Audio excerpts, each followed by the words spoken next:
Elections can be confusing, but we all know who to vote for. Now available in the Gogeta 101 official store, the Satan 2024 brand. You can get t-shirts, hoodies, a face mask, or a poster in tons of different colors and sizes, whatever you think looks the best for you and whatever size you would like as well. He's a former world champion. He saved the earth multiple times. And more importantly, he is a man who you can trust. Vote for Mr. Satan in 2024 and get your hands on the Satan 2024 merchandise right now. I'll leave a link down below.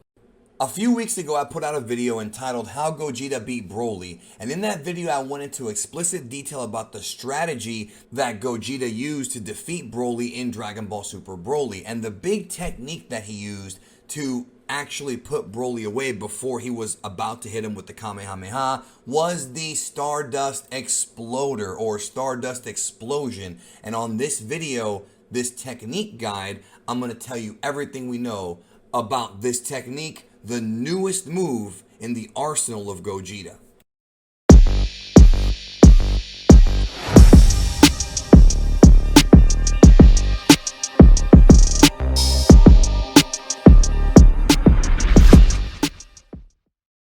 Okay, so first of all, we're going to start with the actual name of this technique because much like many other moves in Dragon Ball, it has multiple names. In the Dragon Ball Super card game, it's called the Resonant Explosion. In Fighters, it's called the Meteor Explosion as Gogeta's level 3 super. But I've chosen to go with Stardust Explosion because it matches up with the naming convention of the Stardust Breaker. Now, I must tell you that when it comes to this technique, we've only seen it one time, and that's in Dragon Ball Super Broly. It's a very interesting technique, which I'm going to get into here in a moment, but it is one that right now we don't know much about, and if we see it again in the future, I may revisit this topic at a later date. So, what does the Stardust Explosion do? How does it work? Well, I went over this a little bit in the Dragon Ball Super Broly video I did about how Gogeta beat Broly. Basically, after Gogeta pummeled Broly with several shots to the midsection and to the face, Broly was weakened enough so that he can do a backflip kick, and as Broly's in midair stunned,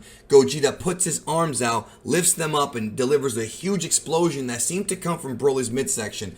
This was the move that actually beat Broly. The Kamehameha that he was going to do afterward would have probably killed him, but this is the actual technique that defeated Broly. A huge wave of energy came up seemingly out of nowhere, and Broly just blew up. Even though he didn't die, he blew up in a pure cataclysm of particle energy. This move is powerful, and it does make me wonder what would have happened if he had used this move on Janemba in the old Dragon Ball Z movie. But again, it was not really invented back then. It was just for Dragon Ball Super Broly. Now, one must understand that we do not know the origin of this move as far as who actually created it in the meta version of the story. And what I mean by that is that we know that Gogeta in the film does the move, he invented it, but we don't really know who invented it in the meta version. Like, we don't know if it was Toriyama, probably not, based on the simplicity of the Dragon Ball Super Broly script, but it probably was director Tatsuya Nagamine or somebody on the staff that came up with this move. Now, one prevailing theory from the fans is that this technique, and again, this is just a theory, that when Gogeta is punching Broly in the gut, he's actually infusing him with some of his Super Saiyan Blue God energy to prepare it to explode. They say that Gogeta is sort of planting seeds in Broly's stomach to eventually make the move go off. Now, there's absolutely nothing to this because it's never really been talked about. It's not really something that I see being hinted. And I've watched this fight maybe 35 times in my life. I mean, I keep watching it because it's so great and the animation is so beautiful. But there's really nothing there that makes me think that that's what happened. However, the idea that Gogeta can manipulate the particles from within Broly and create an explosion, that is impressive and shows you the power of Gogeta, and not just the power, but also the intellect of the fighter.